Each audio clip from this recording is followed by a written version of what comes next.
Welcome to the online class. Dear students, Assalamu alaikum. Today we are going to start a new chapter and which is chapter 8. The name is the universe. To discuss this, here is Muhammad Abu Naim, assistant teacher, National University School. Dear, how about if we go for a trip to the space before starting the class? Yes, dear students, let's go. Enjoy the trip and try to know how big the universe is or how small we are. Let's enjoy. We are starting from the Earth. This is our planet Earth,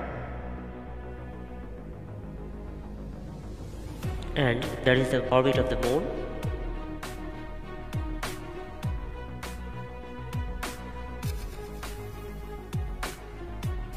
And here is the other planets of the solar system. And at the center, this is the sun. And it is called Kuiper Belt. Now we are going to the outermost part of the solar system, which is called the inner Oort cloud. Oort cloud contains icy debris, that means destroyed icy cores. Now we can see neighboring stars of the sun. These stars make together local interstellar cloud. Now we are so far from our solar system. Here is the most expected thing, which is the Milky Way galaxy, on which our solar system is situated. Remember that on an average, a galaxy has 10,000 crores of stars. Now we can see some neighboring galaxies which make the local galaxy group, and some galaxy groups are make together local supercluster. And finally, this is the universe. What after that?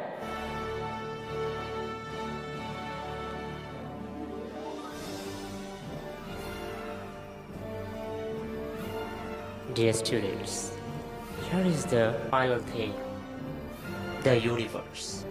It is known as observable universe. What will come next? Scientists think that, like our universe, there are a lot of universes can exist called multiverse. That means we can say it is infinite.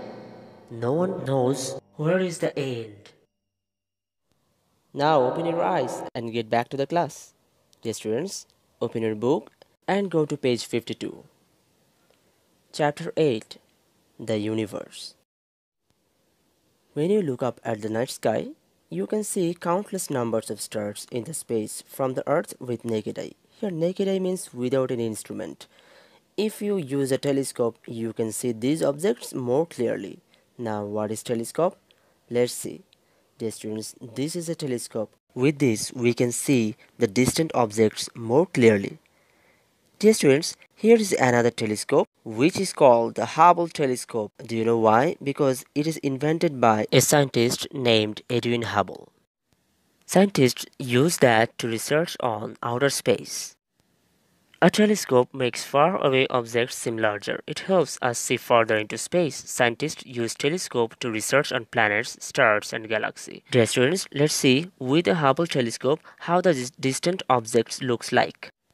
Here's a bright thing we can see. Let's see what comes out if we zoom it in. Excellent. It looks more clear than previous. Dear students, now can you tell me which planet is this? Absolutely correct. It is Jupiter. Isn't it interesting? That's great. Okay. Now, the distance from the moon to the earth is 3,84,400 km. Light can travel at approximately 3 lakh km a second. So light takes about 1.3 seconds to travel from the moon to the earth. A distance from the sun to the earth is about 15 crore km. Light takes about 8 minutes to travel from the sun to the earth. This means that we always see the sunlight that is emitted from the sun about 8 minutes ago. The figure shows the distance between Earth and Sun and Earth and Moon. Let's move forward. If we were able to travel as fast as light, it would take 1,30,000 years to go across the Milky Way galaxy. Milky Way is one of the galaxies in the universe. According to the Sir Eddington, on an average, a galaxy has 10,000 crores of stars. The universe is still expanding. No one knows for sure about the size of the universe. However, we can get an impression how big the universe is from different scientific research. Astronomy is the study of universe such as stars, planets, and space. Scientists use different technologies such as telescope to study the universe. Galileo Galilei invented an improved telescope that allowed him to see far into space. Using the telescope, he proved that the planets actually revolved around the sun. Scientists are now using space telescopes and are building a space station to study the universe. Dear students, from this discussion, you can now answer this question. How are the solar system, the Milky Way galaxy, and the universe related? Now, let's have a look on this picture. What can you see, dear students? Yes, this is our solar system. Here, at the center, this is the sun, and around it, the other planets are revolving. Dear students, you can see that here each of the planets has its own path. It's called orbit. Now, let's go to the book. Motions of Earth. How does the Earth move?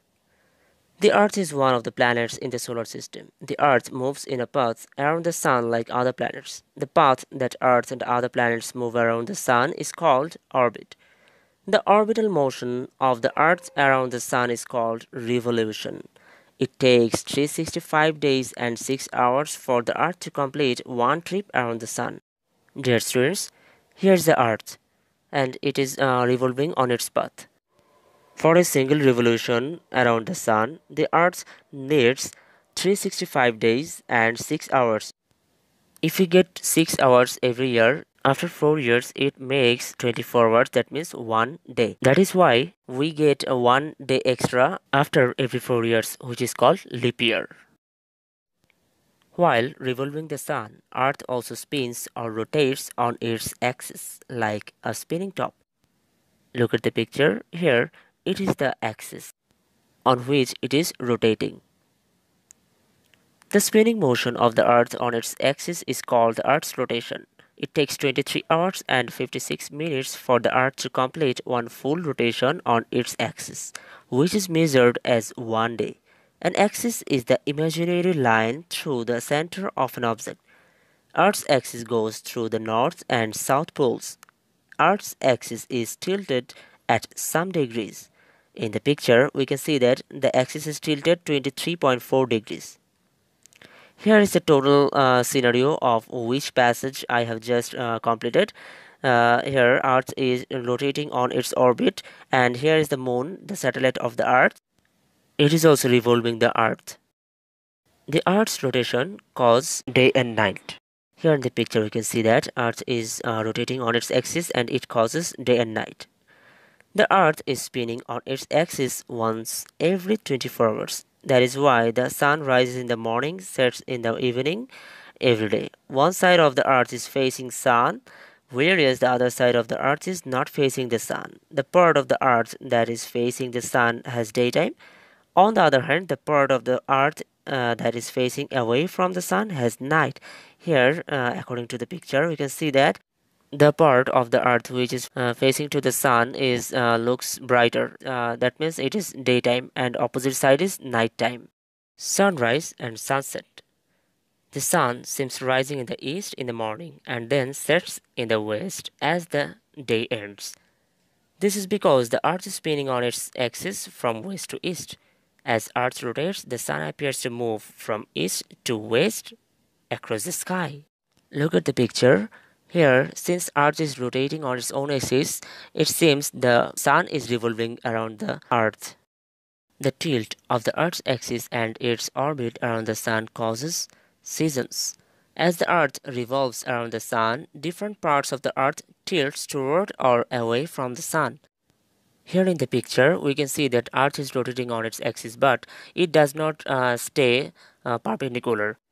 Here we can see that the upper part of the Earth, that means the northern hemisphere, is tilted towards the sun. That means there is summer, and the lower part is winter. Now let us know how the summer happens. When the northern hemisphere tilts towards the sun, it is summer there. In summer, the sunlight shines more directly on the northern half of the Earth, giving more energy. This causes the temperatures to rise and the period of daytime to be longer. Opposite season occurs in the southern hemisphere, and it is winter there. Now let's see how the winter happens. Winter. When the northern hemisphere tilts away from the sun, it is winter there. In winter, sunlight hits this part of the earth less directly. The temperature is lower and the period of daytime is shorter, but the period of night gets longer. Here in the figure we can see that the revolution of Earth around the Sun, and for this revolution season changes. From this picture we can see that the Earth is tilted and upper part is away from the Sun, and that's why upper part is winter there and lower part is toward the Sun. That is why there is summer. From this discussion you can now able to answer these questions. Now we will discuss about the phases of the moon. The moon seems big or small and round or half round shaped on some nights. The changing shapes of the bright part of the moon that we see are called the phases of the moon. We can see that from this picture. Motion of the moon. The moon is the only satellite of the earth. A satellite is an object that revolves around the planet. Dear students, look at the picture. Here we can see our solar system. Here at the center this is the sun, and around this we can see the planets are revolving around the sun. Dear students, here not only planets, there are some small things we can see they are revolving each planets. They are actually the satellites. That means we can say that not only earth, other planets have their own satellites. Here the earth is rotating and the moon is revolving around the earth. The moon rotates on its axis once every about 28 days, and it also moves around the earth once every about 28 days. Here is the phases of the moon. In the first picture we can see that the brighter part of the moon is changing its shape continuously. We can see each and every day the different shape of the moon's brighter part. When I see the moon completely brighter, then it says full moon, and when we cannot see the lighted part, then it says new moon. The moon in rotation. The moon does not produce its own light. Instead, it reflects the sun's light. Half of the moon is always lighted by the sun, but as the moon orbits around the earth, the area of the lighted side facing the earth changes. These changes cause the phases of the moon. We can only see the lighted side of the moon. When we can see the full of the side lighted, this is the full moon. When we cannot see any of the lighted side, this is called a new moon, as you can see in the picture. Here is a picture which I have taken from your book. It is saying the same thing. In different days, we can see the lighted part of the moon in different shapes.